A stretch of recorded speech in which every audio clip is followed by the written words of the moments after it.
ইনকিলাব মঞ্চের মুখপাত্র শরীফ ওসমান বিন হাদির জানাজায় অংশ নিতে জাতীয় সংসদ ভবনের দক্ষিণ প্লাজায় জনতার ঢল নেমেছে। দেশের বিভিন্ন প্রান্ত থেকে এসে জড়ো হয়েছেন হাজার হাজার মানুষ। সকাল 11টার কিছু সময় পর সংসদ ভবনের গেট খুলে দেওয়া হয় সাধারণ মানুষের জন্য। জানাজায় অংশ নিতে আসা মানুষ বলছেন, সে ইনসাফের বাংলাদেশ হাদি চেয়েছিলেন, তা প্রতিষ্ঠিত করতে হবে। পাশাপাশি দ্রুত হাদির খুনিদের বিচারের আনার দাবি জানান তারা। এদিকে হাদির মৃত্যুতে রাষ্ট্রীয় শোক পালিত হচ্ছে আজ। এ উপলক্ষে দেশের সব সরকারি, আধা সরকারি, স্বায়ত্তশাসিত প্রতিষ্ঠান, শিক্ষা প্রতিষ্ঠান সহ সরকারি বেসরকারি প্রতিষ্ঠানের জাতীয় পতাকা অর্ধনমিত রাখা হয়েছে। বেলা 2:30টায় জাতীয় সংসদ ভবনের দক্ষিণ প্লাজায় শহীদ ওসমান হাদির নামাজে জানাজা অনুষ্ঠিত হবে। সমাহিত করা হবে জাতীয় কবি কাজী নজরুল ইসলামের কবরের পাশে। রাজধানীর মানিক মিয়া এভিনিউ থেকে সরাসরি যুক্ত হচ্ছেন সহকর্মী সাকিবুর রহমান। সাকিব, নিশ্চয়ই শুনতে পাচ্ছেন, হাদির জানাজাতে দূর দূরান্ত থেকে অনেক মানুষ এসেছেন, তো তাদের কি বলছেন তারা, সেই বিষয়ে জানাবেন।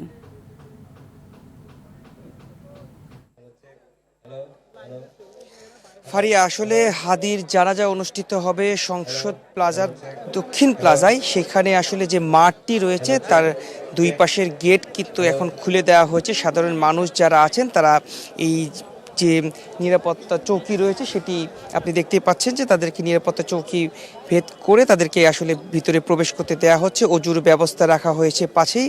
যারা এখানে উপস্থিত হয়েছে তারা অজু করে ভিতরে চলে আসছেন এবং যে নির্দেশনাগুলো দেয়া ছিল ব্যাগ নিয়ে প্রবেশ করতে দেওয়া হবে না, সেই নির্দেশনাগুলোই কিন্তু আসলে মানানোর চেষ্টা করা হচ্ছে এবং প্রতিটি মানুষকে পরীক্ষা করেই ভিতরে আসতে দেওয়া হচ্ছে।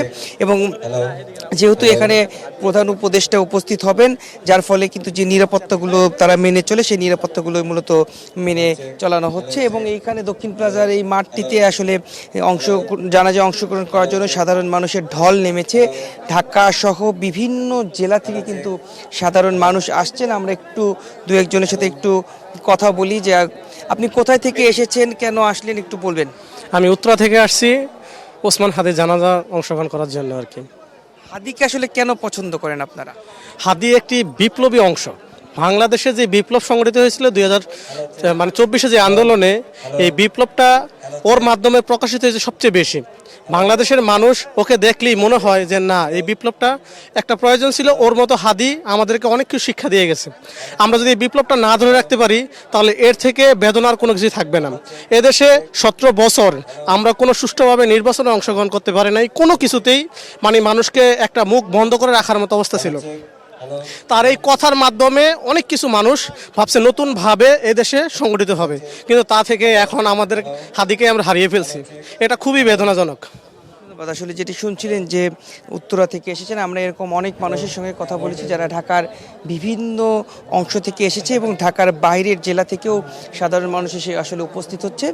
জোহরের নামাজের পরে বেলা 2টার দিকে কিন্তু এইখানে জানাজা অনুষ্ঠিত হবে এবং জানাজা অনুষ্ঠিত হওয়ার পরে মরদেহ নিয়ে যাওয়া হবে শাহবাগে। জাতীয় কবি নজরুল ইসলামের যেখানে সাহিত্য আছেন তার ঠিক পাশেই তাকে দাফন করা হবে। তো এখন পর্যন্ত বলা চলে সাধারণ মানুষের ঢল নেমেছে। বেলা যতই বাড়বে মানুষের সংখ্যা কিন্তু ততই বাড়বে। যেহেতু 12টা বেজে গিয়েছে, এখনই কিন্তু মূলত মানুষজন যারা জানাজায় অংশ নিতে চান তারা আসতে শুরু করেছেন এবং বেলা বাড়ার সঙ্গে সঙ্গে এই মানুষের সংখ্যাও বাড়তে থাকবে। সব মিলে বলা চলে যে এই ছিল এখন পর্যন্ত আমার কাছে হাদির জানাজায় অংশ নিতে আসে মানুষদের বিষয়ে সর্বশেষ। ফারিয়া। সাকিব, আপনাকে ধন্যবাদ।